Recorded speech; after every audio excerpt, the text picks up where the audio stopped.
ರೈತರ ಮೇಲೆ ಪ್ರಮಾಣ ಮಾಡಿ ರೈತರ ಹೆಸರಿನಲ್ಲಿ ಅಧಿಕಾರಕ್ಕೆ ಬರುವಂತಹ ಸರ್ಕಾರಗಳೇ ರೈತರ ಕೃಷಿ ಜಮೀನಿನ ಮೇಲೆ ನಿಮಗೆ ಯಾಕೆ ಕಣ್ಣು? ನಿಮ್ಮ ವಕ್ರ ದೃಷ್ಟಿ ಕೃಷಿ ಜಮೀನಿನ ಮೇಲೆ ಬಿದ್ದು ನೂರಾರು ವರ್ಷಗಳಿಂದ ನಮ್ಮ ಪೂರ್ವಜರ ಕಾಲದಿಂದ ಆ ಒಂದು ಕೃಷಿ ಭೂಮಿಯನ್ನೇ ನಂಬಿ ಜೀವನ ಮಾಡುವ ಜೊತೆಗೆ ಇಡೀ ದೇಶಕ್ಕೆ ಅನ್ನ ಹಾಕುವ ಅನ್ನದಾತನ ಮೇಲೆ ನಿಮಗೆ ಕೆಟ್ಟ ದೃಷ್ಟಿ ಯಾಕೆ? ರೈತರ ಕೃಷಿ ಜಮೀನೇ ಬೇಕೇ ನಿಮಗೆ ಕೈಗಾರಿಕೆ, ರಸ್ತೆ ಮತ್ತು ನಿವೇಶನಗಳನ್ನು ಅಭಿವೃದ್ಧಿಪಡಿಸಲು?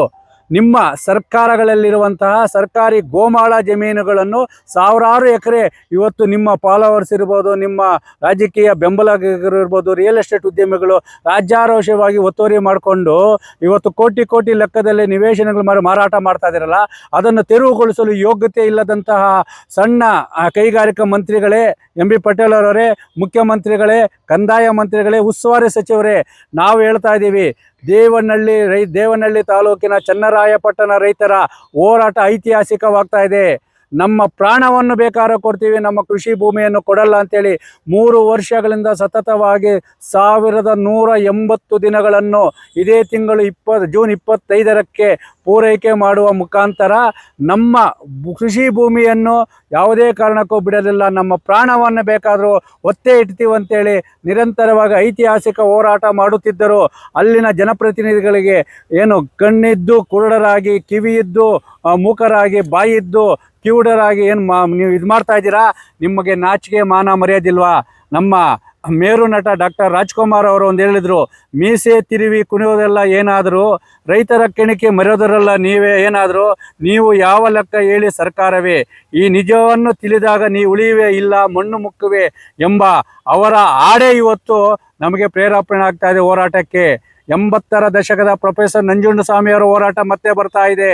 ಯಾಕಂದರೆ ಈ ಒಂದು ದೇವನಹಳ್ಳಿ ತಾಲೂಕು ಚನ್ನರಾಯಪಟ್ಟಣ ರೈತರ ಹೋರಾಟ ಇಂಥ ಹೋರಾಟ ಅಲ್ಲ. ಆ ಹೋರಾಟವನ್ನು ಹತ್ತಿಕ್ಕಲು ಎಷ್ಟೇ ಪ್ರಯತ್ನ ಪಡೆದರೂ ಸರ್ಕಾರ ಯಾವುದೆಲ್ಲ ವಿಫಲವಾಗ್ತಾ ಇದೆ. ಇವತ್ತು ಜೂನ್ 25ರಂದು ಏನು ಹೊರಟಿದೆ ಆ ಒಂದು ದೇವನಹಳ್ಳಿ ಚಲೋ ತಾಲೂಕು ಕಚೇರಿ ಮುತ್ತಿಗೆ ನಮ್ಮ ಭೂಮಿಯನ್ನು ನಾವು ಉಳಿಸ್ಕೋಬೇಕಾದ್ರೆ ಇಡೀ ಆ ಒಂದು ಐತಿಹಾಸಿಕ ಹೋರಾಟ ಮಾಡುತ್ತಿರುವ ದೇವನಹಳ್ಳಿ ತಾಲೂಕಿನ ಚನ್ನರಾಯಪಟ್ಟಣ ರೈತರಿಗೆ ನಮ್ಮ ಪ್ರಾಮಾಣಿಕವಾಗಿ ಈ ಒಂದು ರೈತರ ಅನ್ನವನ್ನು ತಿಂದುವ ಪ್ರತಿಯೊಬ್ಬ ನಾಗರಿಕರು ಸಹ ಆ ಕೃಷಿ ಭೂಮಿ ಉಳಿವಿಗಾಗಿ ತನ್ನ ತನು ಮನ ಧನವನ್ನು ಅರ್ಪಿಸುವ ಮುಖಾಂತರ ಜೂನ್ 25ರಂದು ದೇವನಹಳ್ಳಿ ಚಲೋ ಹೊರಡೋಣ. ನಮ್ಮ ರೈತರ ಕೃಷಿ ಭೂಮಿಯನ್ನು ಉಳಿಸೋಣ. ಸೌಲಭ್ಯದ ಹೋರಾಟ, ಸೋಲಲಾರದ ಹೋರಾಟ, ಸೋಲಲಾಗದ ಹೋರಾಟ.